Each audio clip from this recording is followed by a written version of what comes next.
আসসালামু আলাইকুম সুপ্রিয় খামারি ভাই ও বন্ধুগণ, আপনারা যারা দেশি শোল মাছ চিনেন না তাদের জন্য এই ভিডিও। দেশি শোল মাছের কিন্তু অনেক ধরনের বৈশিষ্ট্য আছে, ভালো গুণ রয়েছে।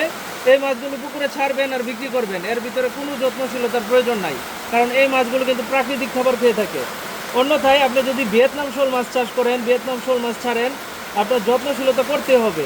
এই দেশি শোল মাছ কোনো যত্নশীলতার প্রয়োজন নাই, পুকুরে ছাড়বেন, এরা প্রাকৃতিক খাবার খেয়ে, যেমন জুপ্লাঙ্কটন, সাইটোপ্লাঙ্কটন এবং কি উদ্ভিদ কণা, মাছের ছোটো ছোটো মাছের পোনা, এই ধরনের মাছ খেয়ে কিন্তু এরা বছরে 1 থেকে 1.5 কেজি পর্যন্ত ওজন হয়ে যায়।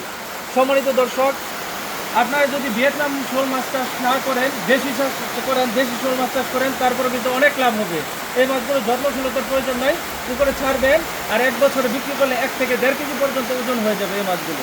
তো আপনারা যারা ভিয়েতনাম শোল মাছ চাষ করতে চান, আমি বলবো আপনারা দেশি শোল মাছ চাষ করেন, কোনো যত্নশীলতার প্রয়োজন নাই, মাছ ছাড়বেন, ইনশাআল্লাহ কোনো খাবার ছাড়াই এই মাছগুলো বড় হয়ে যাবে। ধন্যবাদ, আসসালামু আলাইকুম।